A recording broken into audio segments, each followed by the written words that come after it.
Well, look, let's jump into the rest of the call. Big thanks for everybody giving up your time this evening, tonight. So, look, as a lot of you know, there'll be heaps that we're discussing this evening. There's a lot changing in the way that the UK administers its aid spending right now. And it's really important that we all understand what that means for our work at Results. And I'm, of course, referring to the merger of our Department for International Development and the Foreign and Commonwealth Office into the new Foreign, Commonwealth and Development Office, Fcdo. It's actually scheduled to happen today or later this month. Even now, it's not clear of the exact and official day that that's going to occur, but it very definitely will. Now, if you'll indulge me for just a moment, I have to admit that this triggers difficult and even quite painful emotions for me. I think when we look back at the history of Britain over the last quarter century, we can look back with tremendous pride at how the establishment of an independent DFID with a cabinet level Secretary of State created what was arguably, by many metrics, the best and highest impact development agency in the world. Now, don't get me wrong, DFID was far from perfect. And especially in recent years, cracks were starting to show as it updated its strategies in the national interest. And we should never stop asking for more and for better. But also never doubt for 1 second that a tremendous amount of good has been done in the world through the work of DFID and its staff. I feel very strongly that the old saying, "You won't know what you've got till it's gone," is going to be incredibly relevant in the coming years as we get to grips with the realities of working with the Fcdo. While there'll be new opportunities that we must seize, in so many of the areas that we care so much about, simply standing still and preventing backsliding will be a win. Now, everyone on this call is here because we believe we can and should stand alongside people around the world who are living in poverty. And we know that the UK has often played a really big role in helping fight that poverty, disease and suffering. And we need this to continue, whatever the current government is. And we work with politicians of all political parties to make that happen. Those of you who have been around a long time don't need me to tell you that. You've seen it and done it over and over again and achieved extraordinary results. For those of you that are newer, I want to say that as Executive Director for over a decade, and a grassroots volunteer for even longer, I'm incredibly proud to have worked with our volunteer network during this time. I've seen from inside and outside a staff position how you've contributed to many positive changes in the world that have helped to achieve our mission to overcome poverty, whether that's increased resources for institutions like Gavi, the Vaccine Alliance, or the Global Fund to fight HIV, TB and malaria, or the Global Partnership for Education, or policy changes that make the way we address poverty issues more effective and better aligned to what we want to see change in the world. All of that actually means literally millions of lives saved, children's life chances improved, and families able to live with dignity instead of having their lives blighted by poverty. When we manage to achieve a change in the way the UK supports people around the world through its international development work, that's what it means in reality. Real change in the lives of real people. This is why the specific issues that you will take action on and generate real change are so important. And I say all this as a reminder that what we do matters, and to give you the faith and energy as we see the creation of this new government department, that Foreign, Commonwealth and Development Office, or Fcdo. The government's merger of the Foreign and Commonwealth Office with the Department for International Development has happened very quickly. And while we don't yet know all the details of how it will be structured, this is a crucial moment to influence its priorities and ways of working. So that's why this is the topic of the September action that we're asking you to take. We'll be hearing from our guest speaker in a few minutes to help us understand a bit about what's at stake and what the key issues are. We know there's a real risk of the UK's aid effort being watered down or undermined by the merger, and we don't think we're being melodramatic. But we want to be positive and work with the new department. But for example, the leadership team of the new department has just been announced, and it's been claimed by some that this amounts to a hostile takeover of DFID by the Foreign Office, with very little expertise on international development in the top table. I'll put a link to an article from The Guardian in the chat box that has all the details if you're interested in reading a bit more about that. If you're on the phone now, you'll be able to see this link later if you go into the recording of this meeting, which is going to be posted up on our website in just a few days' time. Now, I'd like to mention a couple of other things that aren't directly related to this month's action, but that are very important to be aware of, and which we at Results are keeping a close eye on. First, we know that the COVID-19 pandemic is making the issues we're working on more important than ever, and I want to say a big thank you for the actions you've already taken on this. I'm sure we're going to be coming back to this in the coming months. Already inadequate health systems in many countries are struggling to cope with the need, to the detriment of provision of existing services like TB diagnosis and treatment or vaccination programs. Economies are suffering and many people have lost their jobs, so that we expect millions more people to be pushed into poverty, with hunger and malnutrition being on the rise once more, after a decade or more of steady improvement. This is really hard to witness, and some of you might be feeling disheartened to see a lot of the progress we've been making in the world slip away. But one thing is really important for campaigning, and that is to never ever give up. I want to share an analysis we've seen from BOND, that's the umbrella body for all of the UK's international development organisations. They've said that the pandemic is making existing inequalities in the world worse. That's not news to many of us, but it's an important aspect of the pandemic that isn't noted by most people and isn't hitting the headlines as it needs to. So I'm going to share this with you now too in the chat box so that you can all have a look at that in detail later. Importantly in the article, it talks about the catchphrase that's going around at the moment in relation to the pandemic, build back better. Now, that sounds great, but anyone who's lived through the last few years of British politics can be forgiven for being suspicious of simple three-word slogans. What does it actually mean? And how do we do that practically? But helpfully, the article sets out 9 ways in which this needs to happen so that the pandemic is addressed in a holistic way, meeting the needs of the most marginalized and vulnerable people. At Results, we're definitely keeping these principles in mind for our advocacy. Next, I want to give you a heads up on the topic of education. As you know, many more children are out of school because of the pandemic or are unable to learn using remote learning tools because they simply don't have access to the technology. Last week, UNICEF launched a report about how few children in poor countries have had access to remote learning. And again, we're going to share a link to that report in the chat box. This comes on top of an existing education crisis. And we need to avoid a future where children, particularly girls or children who are caught in conflict situations or unable to access education because of a disability, are more likely to be unable to get out of poverty because they haven't had a proper education and learned the life skills they need. The Global Partnership for Education, which I mentioned earlier, is going to need more funds from international donors very soon. Many of you will have worked on these replenishments before, and we expect the UK to continue its financial support for the Global Partnership for Education's vital work, made even more vital than ever because of COVID-19. We don't know what sum of money the Global Partnership for Education will be asking for, but we do expect that figure to be revealed quite soon. So it's likely that in the next month or two, we'll be asking you to take some action on that. That's it from me for now. So I'm going to hand over to Della for the usual roundup of all your advocacy activities around the UK in the last month. Over to you, Della. Thanks, Aaron, and welcome to the few new people on the call. Nice to see you. I will give a bit of an update, and just in the interest of time, I'm not going to ask everyone to report back on what they've been doing, but if you would like to share, I will leave a couple of minutes at the end, so please do jump in then. So just to give a quick update on last month's action, I wanted to thank Ellen and Sidoni from the Brighton group, who have shared responses they've received back from the DFID nutrition team. The action was us calling for new funding for malnutrition programs. So yeah, thanks to everyone who took that action as well. The letter says that the government is committed to working with the government of Japan, which was originally hosting the Nutrition for Growth Summit, which was meant to be happening this summer and is now next year.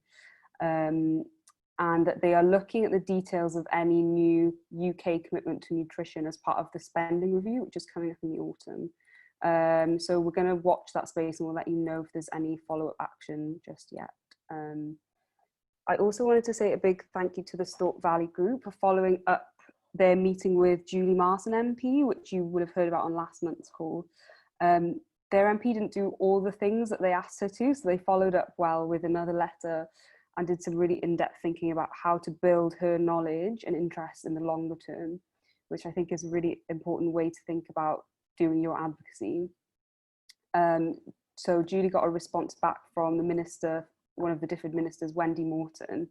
I think several of you shared similar ones as well, which are a response to the COVID-19 Global Fund response mechanism, and also the DFID FCO merger and Gavi. So thanks to anyone who's been sending similar letters in return. I tried to get back to everyone individually, so I should have spoken to you if you've received those.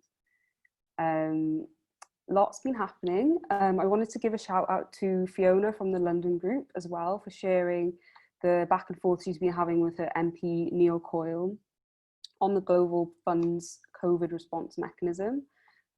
Fiona basically gave Neil a lot of information about how he could use his platform as an MP to share information via his social media channels, keep up to date with global health issues, and is trying to get him to send a letter to the Secretary of State and ask a parliamentary question. So fingers crossed he will come through and commit to doing all of those. I think it's a really good example of the kind of actions you can ask your MP to take if they are quite enthusiastic when you've had a meeting with them, and seem to be engaged in the issue. So yeah, big thanks to Fiona and everyone else who took that action. Mark in Norwich has also been sharing with us what activities you've been doing. And yeah, thank you, Mark, for thanking the Secretary of State for the Gavi replenishment, which is something we campaigned on up until February, March this year. I think making MPs feel appreciated for when they have supported our issues is really important. I know that several of you do this, so we appreciate it. Thank you to everyone who wrote about the DFID FCO merger back in July. We've heard from loads of you on this. I feel like people who haven't taken action in a while got really involved. So yeah, that's great, thank you. Now that Parliament has resumed from summer recess, we're expecting to get more details on how that pans out, as Aaron mentioned. I know Vicky in the Birmingham group has been trying to engage Preet Gill on that as well. Preet Gill's the Shadow International Development Minister. So yeah, hopefully we'll see if she'll take any more action on that. And thanks for sharing that with us, Vicky. Just a quick update on a couple of meetings, MP meetings you've had since the last call. I'm not sure if we had mentioned it by last month, but the Edinburgh group have had a second meeting over the last couple of months with another local MP, Tommy Shepherd this time. So well done for that. And the Manchester group have also met their new MP, Christian Wakeford, quite recently for the first time to talk about aid spending and the merger. So thanks for all the kind of political insights you fed back to us. It's always really good to hear. And it's good to hear what the specific interests of the MPs are, just to see how we can follow up with them. Does anyone want to pitch in because I haven't mentioned something really cool they've done, or wanted to elaborate any more on anything I've mentioned? If so, you can unmute yourselves and dip in. I can see that Jill put in the chat box that she's been tweeting their MP, and she's responded with a like, so I like that you're keeping up that correspondence even between meetings. Thanks for that. I'd say one thing, if that's all right, Della. Go ahead. Yeah, no, just to say that Preet replied to my email, and I got the letter, and it was all the kind of official blurb that you get with those things, and so really it's just to encourage people to follow up that stuff with a meeting. So I followed it up with her because she was sort of saying, oh yes, it's terrible, we want DFID, blah blah blah, but didn't say anything about what she was doing about it. And even though I've done MP meetings several times, I'm always still shocked at how candid they are when you get them face to face, whether it's face to face on Zoom or in real life. And so yeah, it's just to encourage people to try to have those chats sometimes, because I got so much more information out of her having a chat with her than I ever would have got in a signed letter. So yeah, it was good. Thanks, Vicky. That's a really good tip. I know a lot of groups got similar kind of the party line responses from Labour MPs, Conservative MPs, And sometimes people just need a little bit of an extra push if you've got time to dig deeper into the issue and see what they can do in Parliament. So yeah, thank you for that. Anybody else want to pitch in? I'm not seeing anyone put their hand up or unmute, so in that case, I've got one last thing to mention just before I hand back to Aaron. You probably are all well aware by now, the National Conference, which is our annual event for the Grassroots Network, is happening weekend after next, the 12th and 13th of September. It's obviously going to be an online event because we're not able to meet in person at the moment. So yeah, I will put a link in the chat box if you haven't checked out the theme. We've announced some speakers recently as well, and we've put the full agenda up, so it'll be amazing to see you all there. It's not too late to sign up. Yes, the links as well, if you've already signed up, we will email those out to you, I think this week, so don't panic. We have thought about how you'll actually get into Zoom. Something that we usually have after the in-person national conference is an advocacy day. So we usually go into Westminster and Whitehall to meet with MPs, supportive parliamentarians, civil servants. So it's a chance for you guys to put into practice your advocacy meeting skills. Because of the uncertainty there has been with the Department for International Development and recess having happened, we're still figuring out what this day or collection of days is going to look like. So we will let you know as soon as we've got some in the calendar, and it'd be great if some of you could join for online meetings with some of the people I mentioned. So watch this space. I'm sorry I can't give you more information right now, but we will update you as soon as we can. Yeah, I think politicians are really busy because of the pandemic still, and civil servants are super busy also, and some of them aren't sure if they're going to have jobs in a couple of weeks. So this is the climate that we've been trying to operate in, but we'll try and sort you out with some dates as soon as we can. Yeah, that's it from me. I'll hand back to you, Aaron. Thanks so much, Della, and thanks to everybody for everything you've been doing. One thing that also came across in the chat box that I think is worth flagging was from Ricky, followed up by a message from, I think, Naveed, talking about the eradication of polio from Africa. It's not quite eradication of polio from Africa. That's a slightly different thing. Getting rid of polio is a bit tricky with multiple stages, and our blog post explains that in a bit more detail. But what it actually is, it's the eradication of wild poliovirus from Africa, which is the one that is circulating around in the wild. It's a really big deal. It's awesomely good news, but we're still not quite yet there on the total eradication of the disease altogether. Do read our blog post for more details, but thanks for that reminder, Ricky. I think it's really, you know, these days we need to continue to celebrate the successes that we're getting in these global fights against poverty and disease, and that one in Africa with polio is a real biggie. So yeah, well done. Let's jump over to the topic of tonight's call, and let me introduce you to our guest speaker. It's my great privilege to introduce Nasim Salad.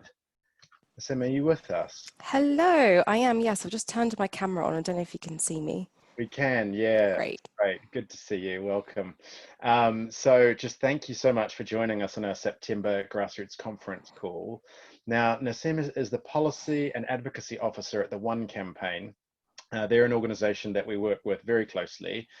Some of you might have met her at the Gavi Lobby Day back in February when we were all in Westminster, when you could still do that. That's when results advocates joined up with One ambassadors, Save the Children campaigners, and others to ask politicians to back our call for more resources for Gavi, the Vaccine Alliance. That turned out to be a very successful campaign. We got exactly what we were all collectively asking for. And for those that are new, hold on to your hats. It was a commitment of £1.65 billion. Never forget the victories. Now, One is an organisation which aims to end extreme poverty and preventable diseases by 2030. And Nasim leads the One UK team's work on assessing the quality of UK aid, which is what we want to delve into really deeply this evening, because it's really at the heart of this month's campaign action. And Nasim, we're really grateful that you're giving up part of your evening to share your experience. On the call, as you've heard, we've got volunteer campaigners from all over the UK, from Scotland to the South Coast, some with lots of experience of advocacy on international development issues, and others who are brand new. Some of them have been doing this, and particularly looking at the proper use of UK aid for a long time. But look, everybody on the call is really keen to do their bit to help fight against global poverty. As always, we have a few opening questions which we've shared with our speaker in advance, and we'll jump into those. And after that, we'll discuss, we'll open the discussion for anyone that wants to ask a question, and you'll be able to do that by unmuting yourself and yelling, by putting a message in the chat box, or for those on the phones that don't want to do either of those things, you can also text in. The number for that is 0777 56 11178. That's 0777 56 11178. But before we get into any of that, I always like to start by asking our guest to introduce themselves to the people on the call a little bit, and importantly, to share what it is that motivates you to do the work that you do at One. Why is it important to you? Wow, that's a loaded question, Aaron. Thank you. As Aaron said, I'm the Policy and Advocacy Officer at One, and I've worked there for about 3.5 years now. And we work on issues ranging from global health to girls' education or debt suspension. But I particularly lead on assessing UK aid quality and aid effectiveness, specifically for the UK. And what motivates me to do the job that I do? I think it's the job, our sector is quite difficult because the things that we're trying to change are huge and massive, and sometimes it feels like there's a lot going on from every corner, every globe, and pandemics popping up everywhere, and humanitarian crises and so forth. But I think every now and then you see small victories. Well, Gavi was not a small victory, it was a large victory, but a victory nonetheless. And just moments like that, to know that you can make change, I think really does make me motivated. That's great. I always love hearing those personal stories before we jump into the question. We're going to go straight into the first question. Now, I think it's Keisha from London is going to ask the first one. Yes, it is. So hello, Nasim. I do remember actually seeing you very briefly in Westminster, actually. Oh, hello again. Yeah, so I just have a question. So the question is, so we are basically being told that DFID has been more transparent and effective than most other governmental departments that spend UK aid. But what does that actually mean for the new Foreign, Commonwealth and Development Office? Yeah, sure. That's a really, really good question. And let me start off by explaining this index that we created at One called the Real Aid Index. And it looked at assessing all the government departments that spend more than £50 million a year on aid. And we assessed, oh, thank you, Naveed, for putting the link on the chat. So we assessed various government departments on how focused on poverty they are, so where their objectives and their programs that they were talking about aligned with poverty reduction, how well do they spend their money on gender issues. We also looked at aid effectiveness indicators, so we looked at whether they were talking to local actors on the ground, whether they were aligned with national policies, whether their procurement processes were open to just beyond the UK or other countries. And then we also looked at how transparent these government departments were. And for those of you who are not familiar, we used Publish What You Fund's Transparency Index. So they create an index every year looking at all development agencies across the world. DFID and the Foreign Office are usually featured in that particular index, but this year they announced one specifically for UK government departments. And in that, you can see that DFID is right at the top with very good on their transparency, and the Foreign Office is more down the bottom at fair. Now, from my personal experience in creating the index and analysing the government departments, it was quite evident at how different the other departments were in terms of not just spending their aid budget, but reporting it. And monitoring and evaluation is really important to assess how effective each programme is going to be. So some departments really struggled with demonstrating their impact, and just things like not writing yearly reports for a program that's been going on for like 5 years, which seems really obvious for anyone who does project management, but unfortunately some departments don't fulfill that. So that is why we say that DFID is well spent and transparent, because they've been doing this for a very long time and are very good at reporting it. Thanks, Nasim. That's a great overview of an answer to that question. And yeah, very, very clear. We're going to go to our second question, which is going to come from Macclesfield. Hi there, it's Jennifer here from the Macclesfield group. Hi, Jennifer. Hi there, hi Nasim. Our question is, what do the recently announced aid cuts mean for the new Fcdo? That's a really good question, and an interesting one at that. So I'm not sure if everybody on the call is familiar with the aid target. So the UK is one of the few countries in the world that meets a 0.7% target, which means we spent 0.7% of our gross national income on foreign aid. This was a target that was set up by the UN, and it's recommended that this is the target that countries need to meet to ensure that we can reduce poverty. I can probably send this to Naveed afterwards, but ODI, who are a think tank, last year created a paper called Financing the End of Poverty, and they concluded that if every country, every donor met that 0.7% target, we could help some of the poorest countries in the world essentially escape extreme poverty. So that target is very important. But of course, because it's attached to how well our economy is doing, if the economy contracts, we have less money to spend on aid. Now, it's predicted that the UK economy will contract by 20% this year, which essentially is about a 2.9 billion cut, if I remember correctly, which is a lot of money, and something is quite rapid as well to ask departments to cut their programs in 6 months or so and to cut 80% of their budgets. We now know that most of those cuts will come from multilateral organisations. 80%, I believe, will come from multilateral organisations, and a lot of those cuts will come from different programmes as well, which is something to keep an eye out for. We did our own assessment and suggestions on what programmes the government can cut in terms of the economy not doing so well, and we came up with a figure of 1.6 billion.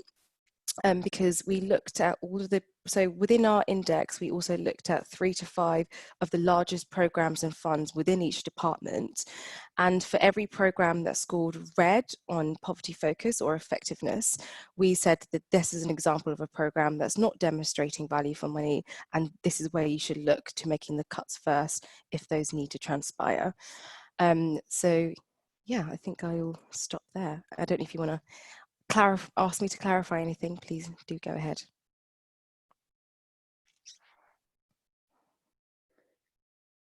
Silence indicates you were perfectly clear. I think there's nothing more powerful than evidence-based policy making, and what you're laying out there is a really thorough and detailed analysis that presents pretty compelling evidence about what we need to do if we are going to manage what is quite a tricky situation in terms of financing for development in the UK. Let's jump up to Scotland for the next question, to the beautiful town of Linlithgow. Hi, Nasim. Hi, Bentley.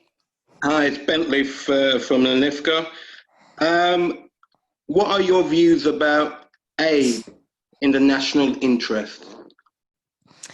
Yeah, so I think that is really an interesting term, because I would argue that ultimately all aid is in the national interest.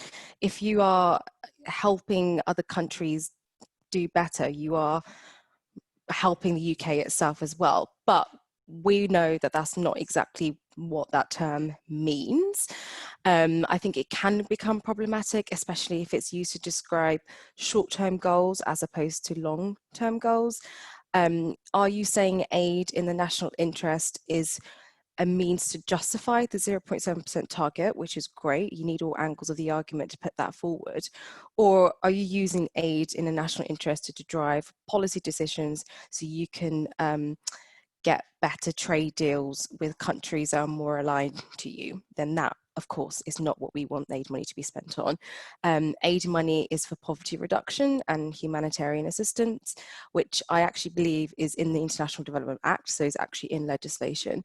And it is something that the UK government should follow very closely. I think national interest, using aid in the national interest, can also lend itself to tied aid, which I'm not sure if you guys are familiar about. But essentially, tied aid is tying goods or services to procurement to the countries that you're going to.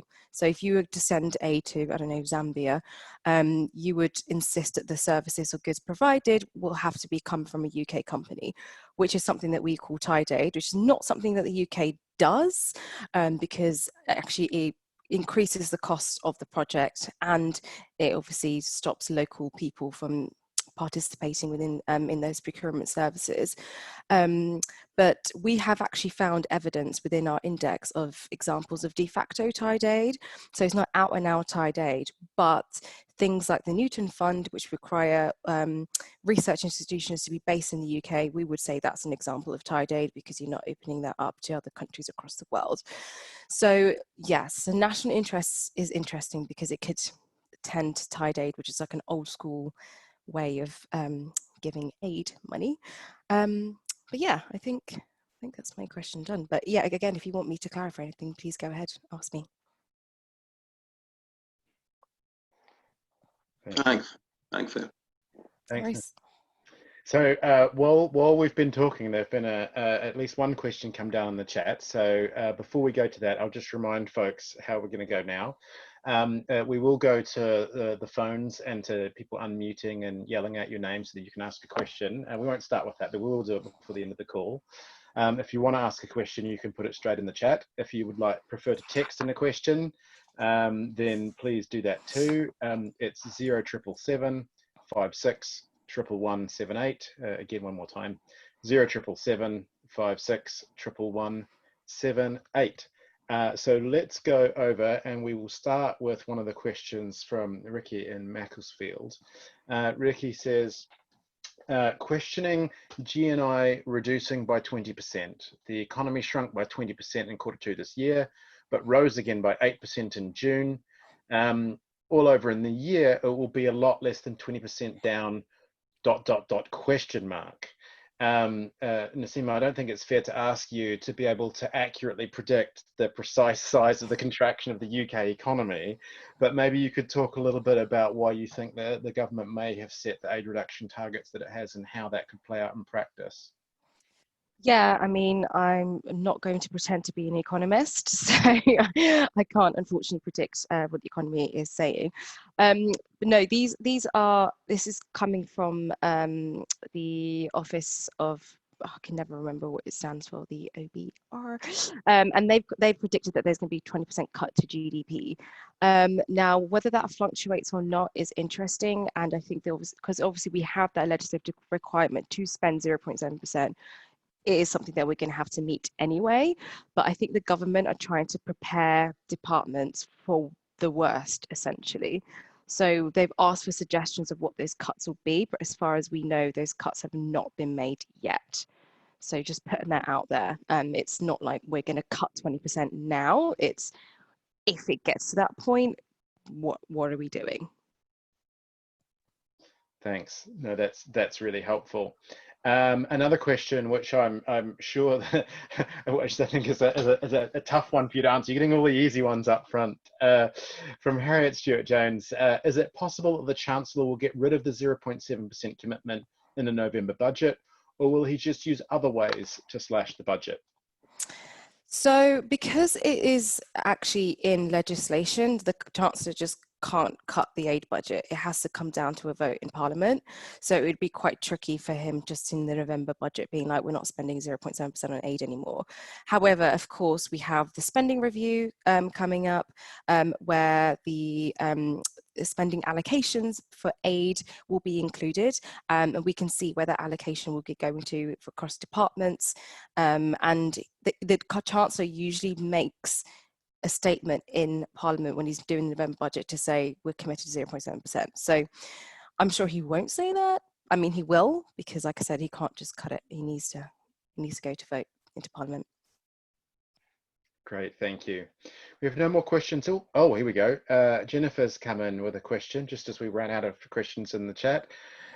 Is there anything we can do to ensure that the FCDO looks like DFID and not like the Foreign Office in the real aid register with respect to transparency and the other things that make DFID good?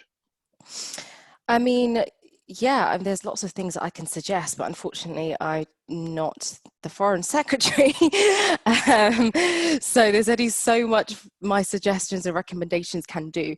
But although we disagreed with the merger, one would hope that because DFID is heavily involved in the new FCDO, it has a larger budget, a bigger team, just today, or was it yesterday? Sorry, I've had some time off, so my days are a bit muddled. But in recent times, Number 10 has committed to the Independent Commission for Aid Impact, which is the body that assesses aid across departments, which is great news. So we really, really hope that they do stick to the same measures as DFID, but like I said, we will have to see. Yeah, I think that was a very recent and very welcome victory for the inclusion of the Independent Commission for Aid Impact to continue its work. I think that also answers a little bit of Jill's question, but I think maybe it's worth seeing if there's more to unpack there. You know, do we know yet what checks and balances at FCDO, i.e., what scrutiny there will be? I mean, we've got ICAI. What else do you So there's obviously the Parliamentary Committee, the International Development Committee, which assesses DFID spending, but aid spending in general. But committees tend to mirror departments.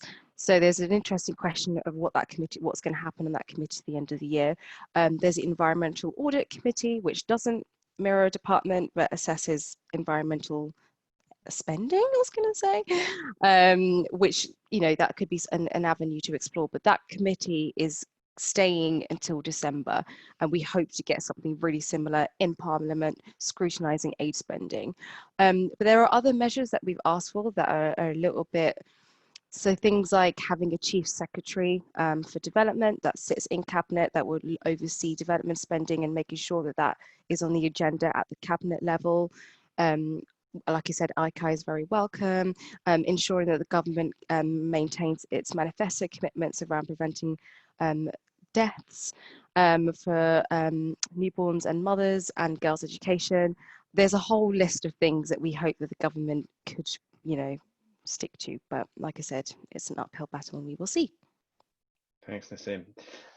These are all some things that, should you feel comfortable and read up on them, would be very good to point out to our new Development Secretary of State, Dominic Raab, in the appropriate time and way.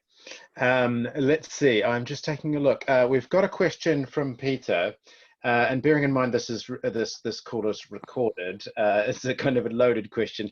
Have most of the excellent minds in DFID remained in the saddle? Oh, I don't know. That sounds like you know something that I don't. Maybe. Yeah, I'm afraid I have no idea. One would hope not.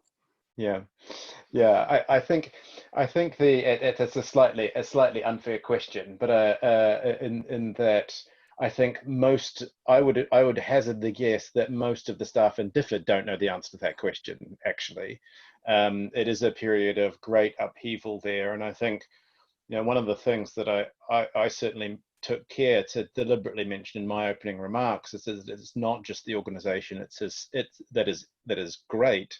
It is the staff of DFID, really, in terms of the way that they have upskilled and shown leadership around the world. So I think that is quite a valid concern, Peter. I think a lot of people are really worried about that, because you can imagine that morale is probably not at an all-time high level at the moment. Thank you. Couple of other questions. Do we know if the DFID offices will remain? As far as I know, yes, but again, we don't know, and it's something to keep an eye out for. I know that in-country offices have kind of combined, where you have like the ambassador who's now overseeing both DFID and foreign offices. So I think in-country is a different story, but in the UK, the offices in Scotland and London, as far as we know, we've been told that they are remaining, but it's something to keep an eye out for sure. Okay, great. I've had a question come in on the chat from Reg Davis down in Poole. And Reg asks, oh, hang on. Oh, I've just managed to make it disappear. 1 second. Can't drive my own phone. Here we go. Reg asks, following the earlier point on 0.7%, do we know when the calculation normally takes place? Is this when the annual budget is set by the Chancellor? So the 0.7% target is really interesting because DFID also has, they run their programs in like the calendar year, whereas most of the government does it in like financial years. So answering that question is quite difficult because you don't know what bit of the year that you're kind of looking at, but it normally runs from year to year. I don't know if that explains the question, but then HMT does their thing for financial year. So sorry, that wasn't explained very well. But I feel your pain though, Nasim, and it's quite difficult to explain because we sometimes, as part of our reporting that we work on for the issues that we work on in results, we often have to figure out, did we spend what we said we'd spend, and is this project on budget to disperse all of the money that it said it would? So like, for example, the £1.65 billion pledge to Gavi that we talked about earlier, I mean, it's an amazing victory, £1.65 billion, but if it doesn't go out the door to Gavi, it's no good. Thankfully, I think this comes back to something that Nasim mentioned earlier. You know, DFID is hugely transparent, and we can actually go on the DFID website, go to the project page for the Gavi pledge, and actually see every single payment that was made, exactly what day it went and how much it was. Now with that project, it's really easy because they're quite big chunks of money and they go like 1 or 2 times. So you can figure out exactly where they fell. But it would be quite hard to do that across the whole portfolio unless you were actually in government and in Treasury. So it's a pretty tricky calculation. One thing I would say though, there's the statistics for international development, which comes out every year. And that is also a quite good place to see exactly where the money has been dispersed and whether sometimes we hit 0.71%. And that kind of like shows in the reporting, but they do try to keep it as close to 0.7 as possible, don't they? But yeah. Yeah. Very good. Do we have any more questions?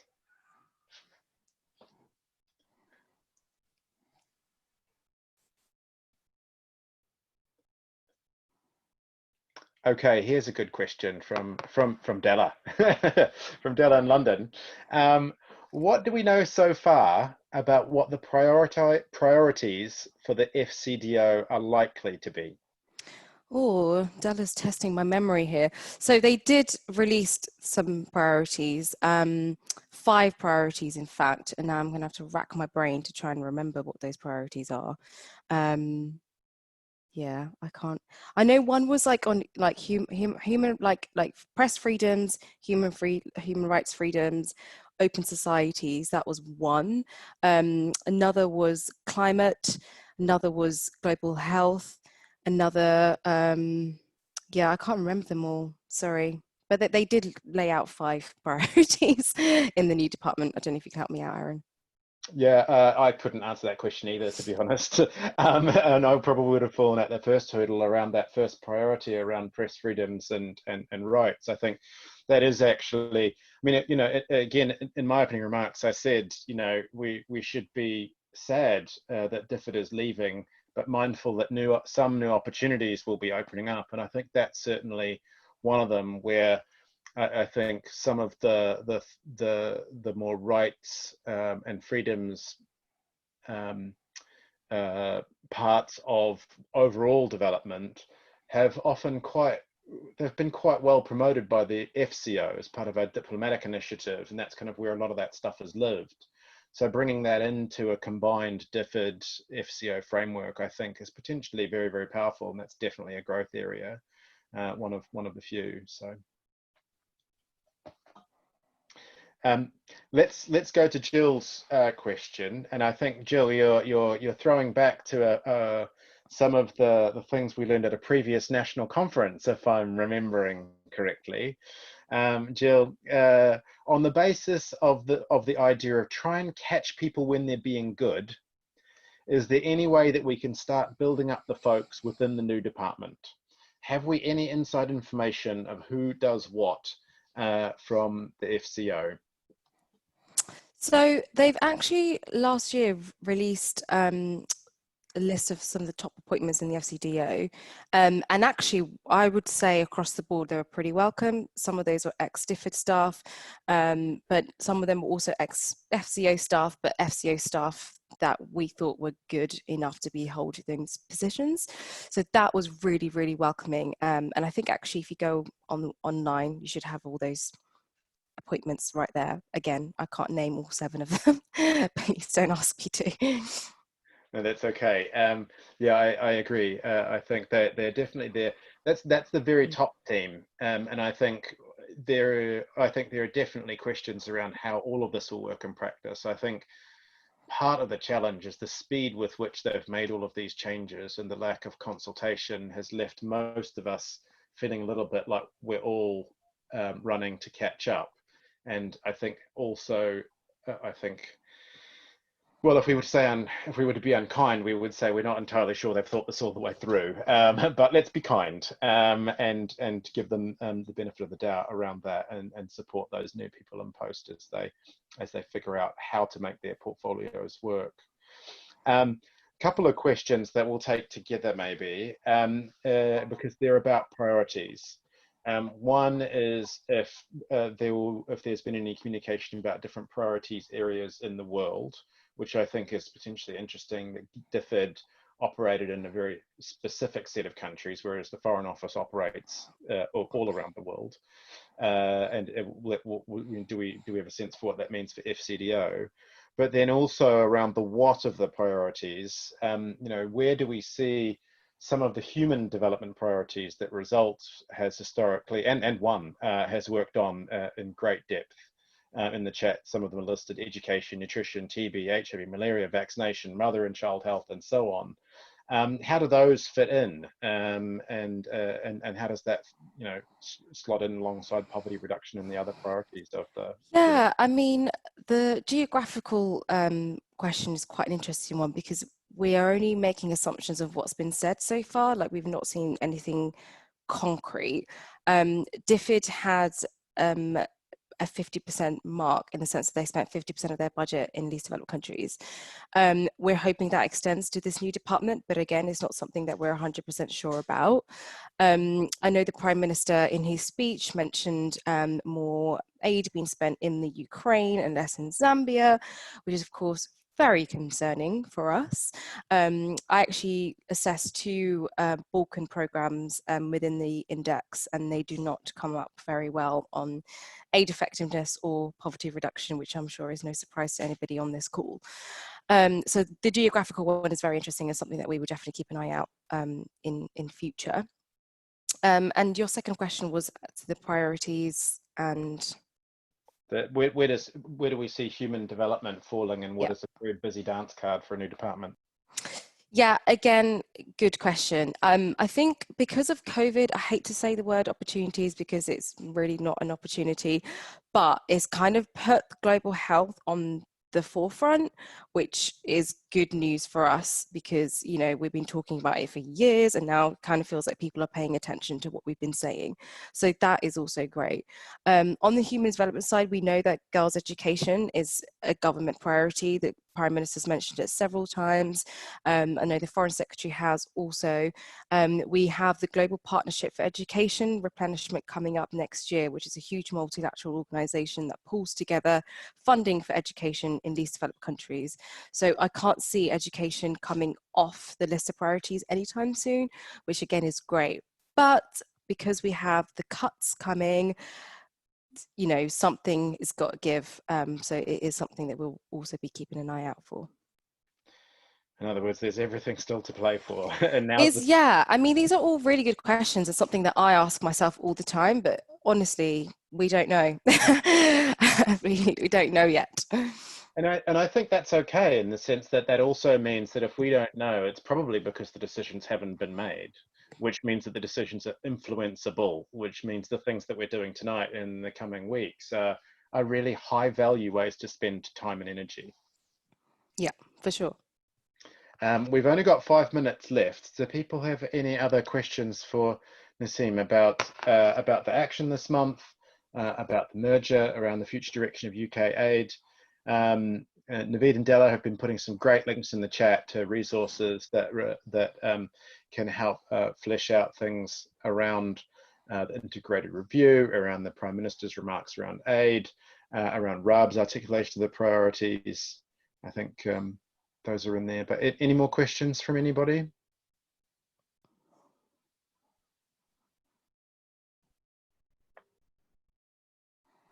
Wow, okay, somebody's keen. Okay, and of course it's Results Norwich. Should we write to all the members of the new team in Fcdo? I wouldn't write to all of them, because some of them actually lead on things that we wouldn't work on at all. So it would actually just be a waste of pen and paper. I think, yeah, it might be. I would never ever say no to writing to anybody to fight and your corner, because it's never not going to be helpful. But I do think it has to be targeted, and bombarding new people with letters, I don't think is necessarily a great idea. But targeted letters, yes, definitely. Yeah, that's great. We've also found that historically politicians like getting letters because that makes them feel important. Civil servants less so, because they don't feel that they have the same public-facing role.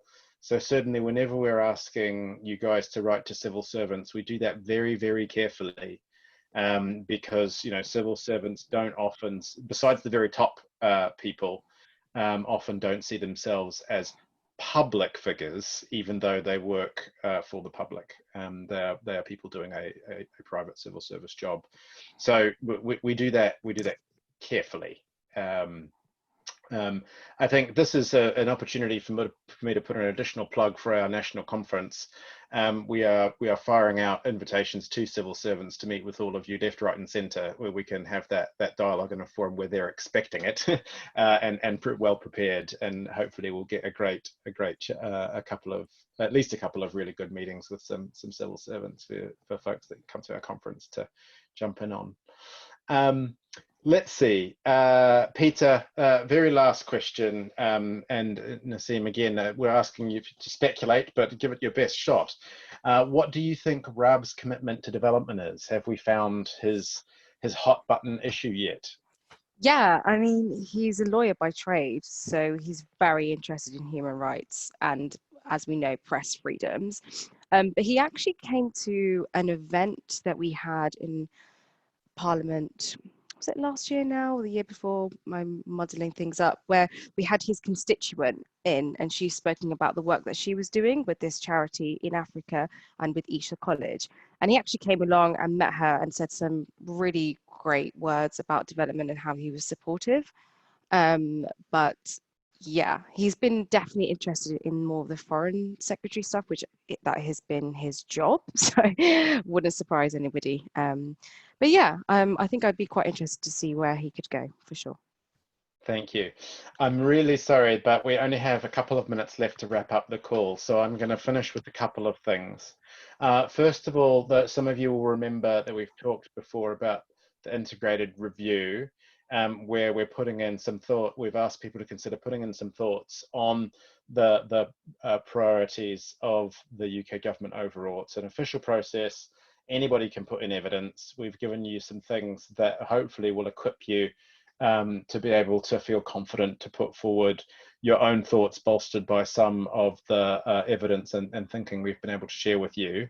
Naveed's put a link to that in the chat box, the government's integrated review. The deadline for that is the 11th of September, so only 10 days from now. So if you were planning on doing that, just a reminder, you know, that's when it's all due. Really, really keen to get some thoughts in there. I do just want to also say a really big thank you to Nasim for joining us. It's been an absolute pleasure having you with us, and for sharing your expert knowledge of UK aid, how it works, and in particular the insight that you've been able to bring to that really detailed analysis on, you know, what parts of our current aid budget are really good value for money and which are the ones which are slightly less value for money. It's very good to be able to acknowledge that not all aid is equal, and that we know and have evidence about where we want the money to go and why, and that it will have impact. So thank you so much for that piece of work at One. We really like it. It's really helpful. And thank you for coming to share all of that with us tonight, Nasim. Thank you, and thank you all for having me and listening to me on this Tuesday evening. So just a couple of remarks to wrap up. You know, the reason why we do this work and the reason why we focus in on the difference between good aid and less good aid is pretty simple. UK aid helps lift people out of poverty. It protects the vulnerable, and it gives hope and dignity to millions of people. And that's why we're asking you to help us influence the priorities of the new Fcdo this month. It's really important stuff. I just want to thank all of you for your continued action. It really does make a difference in the world. And I think that's it for us tonight. We will see you again, hopefully on Tuesday, the 6th of October. That's the first Tuesday in October. Have a great time later this evening, writing your letters and taking all of the actions. Good night from me, and have a good evening. Thank you, everyone. Good night. Good night, everyone. Bye. Bye. Thanks. Bye. Bye. Night, everyone.